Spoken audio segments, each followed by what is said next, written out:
My name's Charlie. In my school, I was the king. Of the nerds, that is.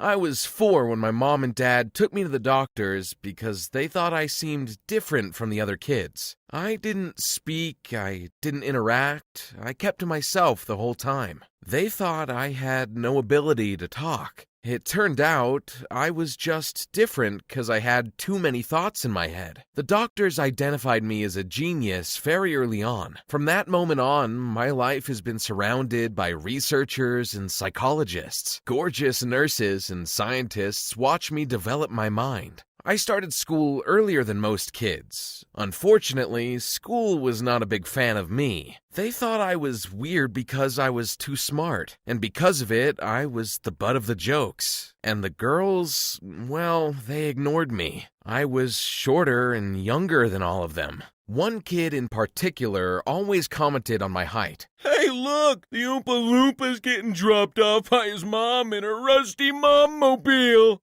That kind of low-hanging insult was Duncan's specialty. I wanted to make friends. I even started talking to my crush. We would meet at the playground every afternoon and she would hold my hand. But Duncan made it his mission to convince everyone that I was just a know-it-all. One afternoon, they invited me to play with them, but it turned out they just wanted to humiliate me. Duncan and his minions crowned me the king of the nerds and tied me to a chair and paraded me through the school. The other kids booed at me and threw stuff at me. My crush stopped talking to me after that. I would have let Duncan's snide remarks go, but he was such an arrogant knob, and he used his dad's money to get ahead all the time.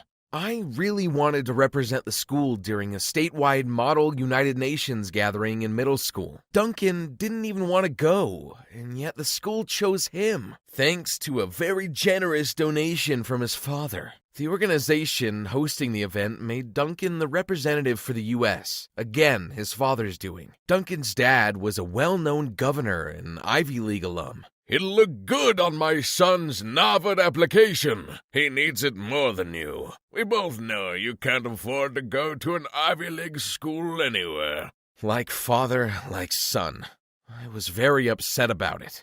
I got into high school at 10 years old, and I was very much looking forward to having a fresh start. But to my surprise, Duncan was there too. No doubt his family bribed someone so Duncan's reputation wouldn't be outshined by some kid who lived in a trailer park. I would have graduated high school by 12, but I zoomed past my early years, and I really wanted to enjoy being in school. I didn't want to get branded as the school nerd again, so I made it a point to be dumb. I acted completely opposite of what I really was. Only 2 people really knew that I was a prodigy, Duncan and the principal. Sure, it was easier to make friends, but now the teachers considered me public enemy number 1. They all thought I had no right to be in high school. There was even a rumor that I had cheated my way through the system. Once, when my history teacher asked me who wrote the Gettysburg Address, I answered Lizzo. The whole class burst out laughing. "Stand up, Mr. Fellows. You think you're funny, do you?" "Am I?" The class laughed again. Miss Baker threw a book at me. I dodged it expertly, and my classmates erupted with cheers. "Whatever it is you did to get here at this age, I'm telling you, it stops now. You stupid boy, you have received nothing but failing grades in my class, and I will make sure you go down."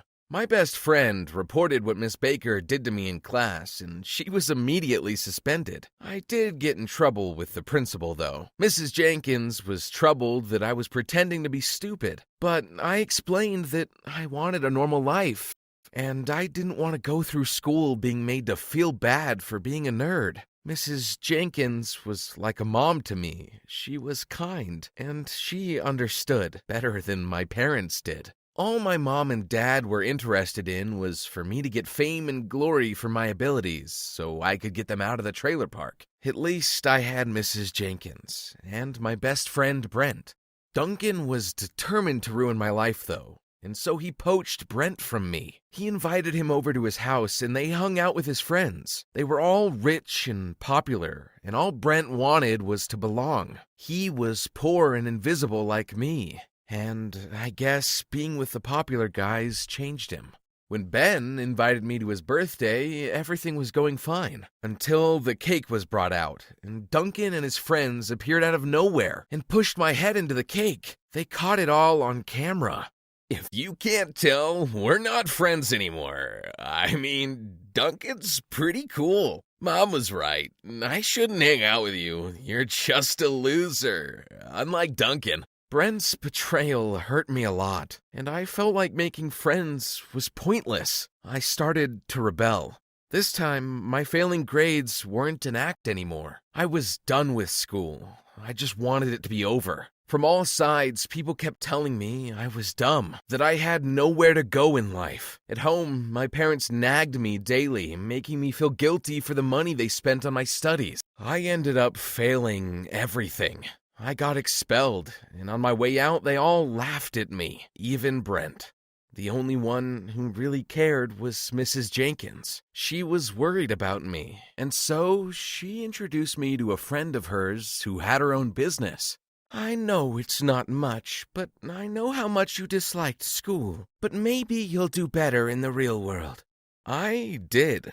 I was only an intern, but I impressed my new boss. I learned quickly, and I enjoyed doing my job. I never knew architecture could be so fun. I was too young to legally be working, but Mrs. Jenkins begged her friend to hire me because of my circumstances. Ms. Donna was the best boss in the world, and because of that job, I was finally able to leave my parents' house. I got myself a small apartment, and in a year, I was promoted to being a junior architect. I had no diploma or credentials, but Miss Donna taught me everything. She made me join a national design contest, and I won the top prize. Because of that, Miss Donna's firm also gained a great reputation. She was very proud of me. Suddenly, a lot of girls at the firm began to take notice. They would come around my desk often, bringing me coffee or snacks. Some of them even gave me gifts and asked me out to dinner. I began getting projects that won prizes and awards. One university even awarded me with an honorary degree for my work in architecture.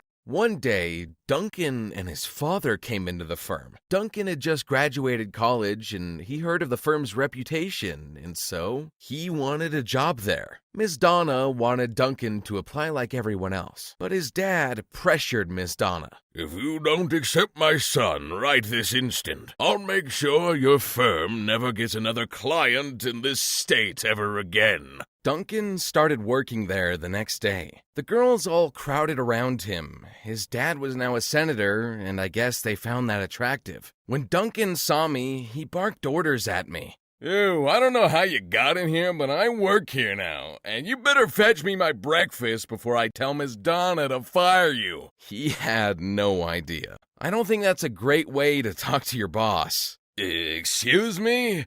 Somewhere out there is a tree that has to work twice as hard just to replace the oxygen you waste. Let me say this real slow so you'll understand it. See that desk right there? That's yours. See the name on the door next to your desk? It's mine. You're my intern.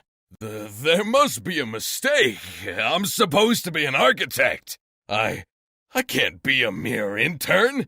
My father! Life is full of disappointments, Duncan. Just ask your parents. The girls giggled and stopped trying to get Duncan's attention once they found out that Duncan wasn't quite anyone's boss. I can't lie, I enjoyed having the opportunity to be my childhood tormentor's superior, and it helped that Duncan was awful at his job. He was always late, forgot to do a lot of his tasks, and always complained about his salary. I, on the other hand, was enjoying my view from the top. Every millionaire in the state wanted a house designed by me. I must have done about 100 custom designs when I finally bought a building. An entire building just for me. It was my biggest investment yet. While I was riding around in my Lambo, Duncan was still stuck driving his car from high school. And now he had no choice but to work for me, because his dad got caught in a political scandal and his entire family was dragged into it. Their 10-bedroom mansion was taken from them, and now they live at a motel. I left Mrs. Donna's company when she retired and I started my own.